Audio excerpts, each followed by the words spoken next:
everyone, welcome to Telugu One Academy. Today we will be learning more about the intelligence agencies in India. Okay, when you see the intelligence agencies in India, we have already gone through various important institutions such as Narcotics Control Bureau and all those things in another session of class. Now we will see few more important institutions which are noteworthy and need to be mentioned here. The first one is MultiAgency Center. So what exactly is this multi-agency center? So multi-agency center was formed in the year 2001 after the Kargil war. They thought there was lack of intelligence gathering from different departments at a central hub. That is, there was no a freedom of information exchange. To get that information clubbed at a single point, they formed this multi-agency center and subsequently overhaul Indian national security apparatus, which was from the Kargil Review Committee. It was recommended in the Kargil Review Committee. Accordingly, under the Intelligence Bureau, this agency was formed. So now one can say that multi-agency center is under which department? It is under Ministry of Homes, under the Intelligence Bureau. It functions 24/7, my friends. All the weeks and all the days, all the hours it concludes as a nodal body for sharing intelligence inputs. Multi-agency center coordinates with representatives from numerous intelligence agencies. From all intelligence agencies, they gather the intelligence inputs and they share it with other intelligence agencies, different ministries and state and central government. For example, if one knows that someone is doing money laundering, though that information is gathered from Directorate of Revenue Intelligence or some other source of Narcotic Control Bureau, they all share this information so that they exactly find out from where does this crime evolve. Okay. The state officers have been designated. You see, at different states, they designated some officers at subsidiary multi-agency centers, where at the local level they gather the intelligence and send it to the center level, where it is segregated and shared with every other agency where it is required. In 2014, there were 374 subsidiary multi-agency center sites across India. As noted in 2016 parliamentary report, the major contributors of intelligence input to multi-agency center were Defense Intelligence Agency and Research and Analysis Wing. These two major institutions have shared lot of important information with multi-agency center, where many covert operations have been stopped or been dismantled. The mandate of this multi-agency center, this is very important, to share terrorism related information on day-to-day basis. Okay, done.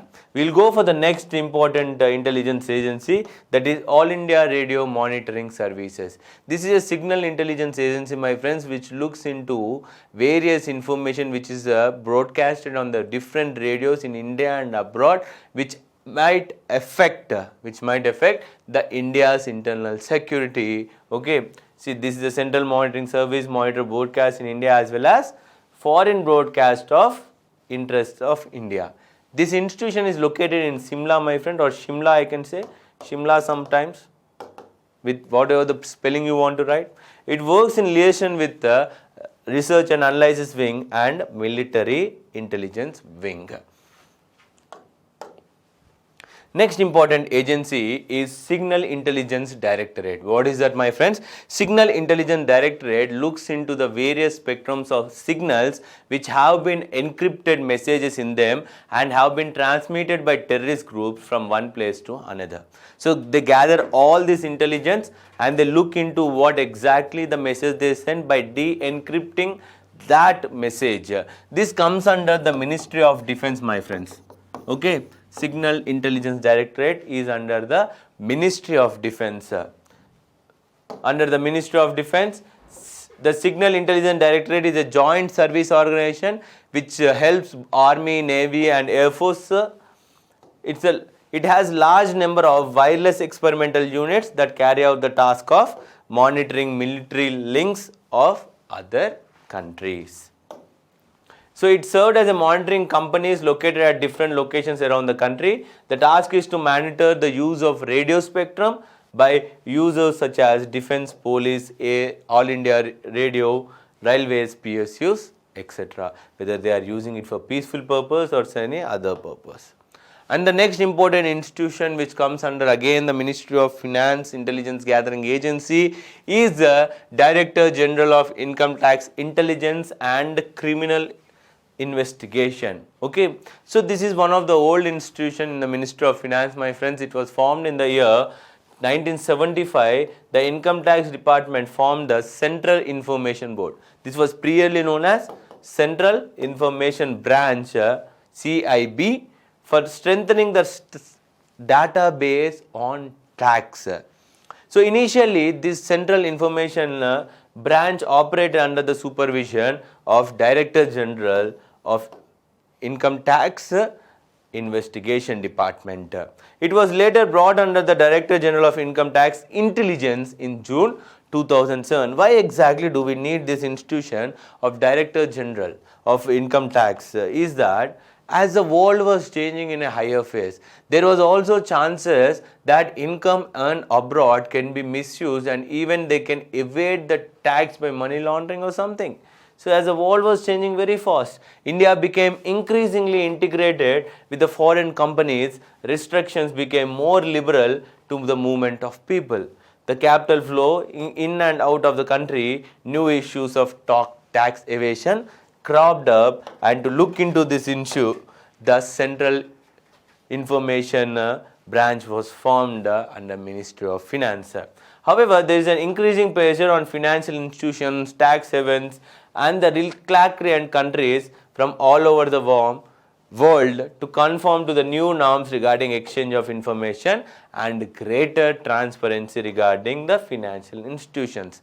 In this response, changing scenario, in August 2011, a new directorate named as Director of Income Tax Intelligence and Criminal Investigation was set up under Director General Income Tax, which include the erstwhile intelligence setup and CIB setup. So exactly the date of its birth is in the year 2011. Headquarters is obviously in Delhi, my friends. It has 18 field formation under directorate, which include 9 intelligence and criminal investigations, and it has various branches expanding from Ahmedabad, Chandigarh, Chennai, Delhi, Jaipur, Kolkata, Mumbai, Nagpur. Not much important here to note it down. What are its core works? Okay, what are the core areas that this institution, that is Director General of Income Tax, Intelligence and Criminal Investigation, does is widenings of tax base through identification of stop filers and non-stop filers. That is, who are trying to evade this income tax, we have to find them and bring them back into the tax brackets. Deepening of tax base by providing information for proper selection of cases for scrutiny and assessment. Whether the data what we get regarding the taxation, who is paying what, how is paying, whether this is exclusively and correct data or not. Through collection and collation of information from internal as well as external sources and dissemination to assessing officers and other users in IT department regarding tax evasion. It also collects information relating to financial transactions like investment, expenses, payment of taxes, etc., and details of persons who are involved in some specific activities. The mandate also provides for identification and investigation of cases of tax evasion arising out of criminal matters having any financial implication punishable as an offence under direct tax law. They can even arrest and they can even prosecute a person under direct tax law. Next important institution for you to learn is Bureau of Police Research and Development. It is also one of the old premier institution which does research in the case of police fields, especially the criminal justice system and all the police operations, and it also recommends what are the reforms which need to be brought in the policing in India. So Bureau of Police Research and Development, obviously it comes under the Ministry of Home Affairs. It was established in the year 1970. It has also completed a 50 years term by the year 2020. Here you can see a stamp which was released in that memory. and set up in the year 28 August 1970 in furtherance of objective. What is its objective? Modernization of police force is its major objective. Please note that down. It has evolved as a multifaceted consultancy organization. It has 4 important divisions, my friends. 4 important divisions. These are noteworthy. Those divisions are research regarding the policing, development regarding policing, training regarding policing again, correctional administration, how the administration in policing should be, what should be the thing, okay, what are the different statistics these bodies are giving out into the public, okay. So all these are done by Bureau of Police Research and Development, which comes under the Ministry of Home Affairs. So this also releases a magazine called Crimes in India. So next, we also have different central forensic agencies because forensics is a very important branch, my friends, in crime fighting, especially in the case of crime fighting in local or state police force, and it is also very important in the case of national level threats. So we will see a few of the national level forensic institutions. One is Directorate of Forensic Science Services. Okay, this is very important. This is a body. It was established in the year 2002 by Ministry of Home Affairs, Government of India, after bifurcation from Bureau of Police Research and Development. This Directorate of Forensic Science and Services was a part and parcel of Bureau of Police Research and Development then, but it was later brought out in 2002 and made a separate body. Based on the recommendations of National Human Rights Commission and Padmanabha Committee of Police Reforms. The Gazette notification was effective from 2002 December 1. So it is headed by Director General cum Forensic Scientists. It has 6 branches, one of it is in Hyderabad also. So you see, Forensic Science Laboratory, it has control located in Chandigarh, Kolkata, Hyderabad, Pune, Guwahati and Bhopal. North to south, major important cities it has covered. So there were resolutions passed. What exactly is the mandate of this Directorate of Forensic Sciences?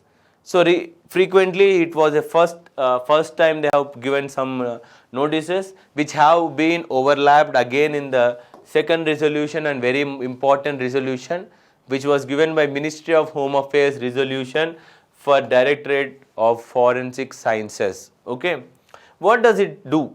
To develop new technologies and create new scientific knowledge to assist criminal justice system. This is very important.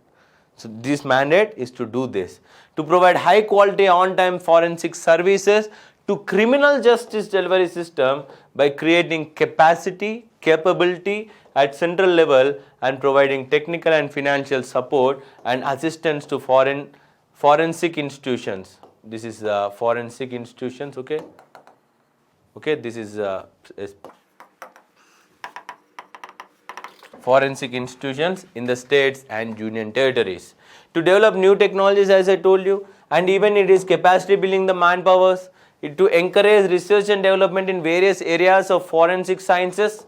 Now we will see the MHA resolution for the Directorate of Forensic Sciences. Friends, there was also a first resolution, but this resolution has a takeover on the first resolution which also contained all the matter which was given in the first resolution. So what exactly does this resolution contain? This resolution contains all the mandate and the work done by the Directorate of Forensic Sciences. One can see that it is a premier institution which does capacity building, you see, provide high quality on time forensic sciences services to the criminal justice delivery system by creating capacity and capability at central level and providing technical and financial support and assistance to forensic institutions in the states and union territories to develop new technologies in the case of forensic sciences, okay, to develop a scientific method, to encourage research and development in various areas of forensic science and strengthening of forensic sciences by arranging and instituting financial grants also and fellowship and schemes for intramural and extramural R&D schemes. To establish linkages with national and international scientific research, technical forensic institutions, universities, and cooperating through transfer of technology is also one of the important mandate of this institution. Skill development, exchange of scientific personnel, and sharing of information. Apart from that, promote the knowledge in the field of application of science and technology, and promote quality assurance. The quality is very important in the case of forensic sciences, my friends. Forensic testing arrangements, technical and financial support for this quality checking, and it is also an ISO certified instituting and etc. To formulate plans and policies to promote capacity building, to develop national database on various forensic incidences to control the recidivism, repeated crimes, and strengthen homeland security by using this forensic sciences is the mandate of this institution. Even you see, to assist and advise central and state governments in all 4 of 6 science matters and extend forensic science assistance to manage national disaster and calamities is also its mandate. Now coming to another important forensic institution in India, where it was a directorate which is a funding agency. This is a ground level working agency which does scientific operations, that is Central Forensic Science Laboratory. Very important. Central Forensic Science Laboratory is under the control of Central Bureau of Investigation, that is CBI. Central Forensic Laboratory is under control of CBI, where all the cases which have been transferred to CBI, their forensic reports are handled by Central Forensic Science Laboratory. The Supreme Court or High Court does not give this to another laboratories because it feels this is a premier institution which can do better forensics than any other. It is headquartered in Delhi, established in 1968 as a scientific department, provides scientific support and services to investigation of science. As I said you, besides this, the Central Forensic Science Laboratory has scientific audit unit located in Chennai branch of CBI. So what all the works does it do?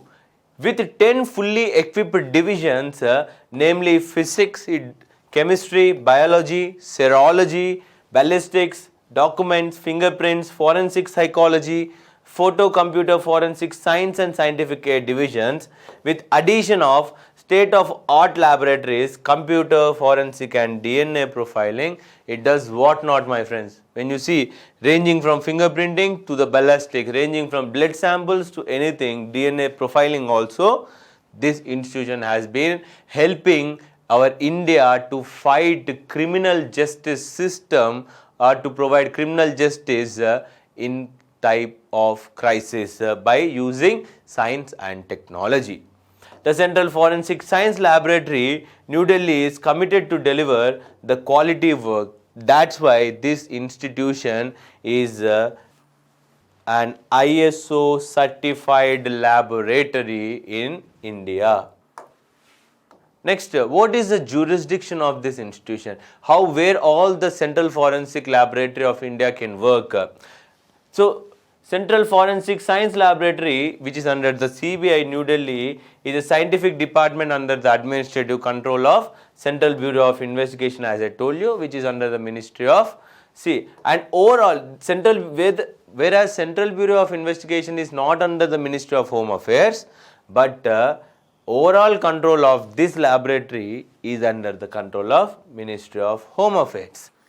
Central Forensic Science Laboratory undertakes scientific analysis of crime exhibits referred by CBI, Delhi Police, and Judiciary and Vigilance Department of Ministries undertaking state and central government departments. It can take cases which were provided to CBI, it can take cases which were given by Judiciary to it can take cases which are given by Delhi Police Force, and when the request from the state and central ministers also, it will take up those cases.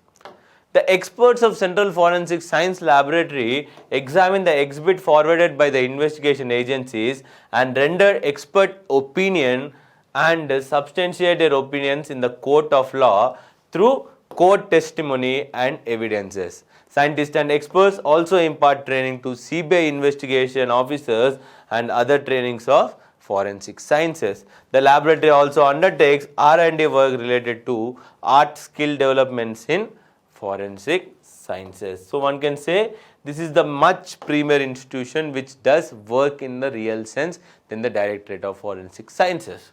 Mission of this Central Institute of Forensic Science is to maintain ISO standards, to maintain high standards, to be one of the premier institution in all over the world is its mission, my friends. You can see from its statement itself. International standard to customer with good professional practices in order to deduce efficient remedial solution of intricate related to forensic investigation of crime of any type and assist in proper dispensation of justice is the mission of this institution. So friends, again we come to the end of a class. We will see more about the various intelligence agencies, which is very small class left for us. And I hope you are understanding and following our classes here at Telugu One Academy. And thank you for watching our video. This is Nikhil from Telugu One Academy. Thank you.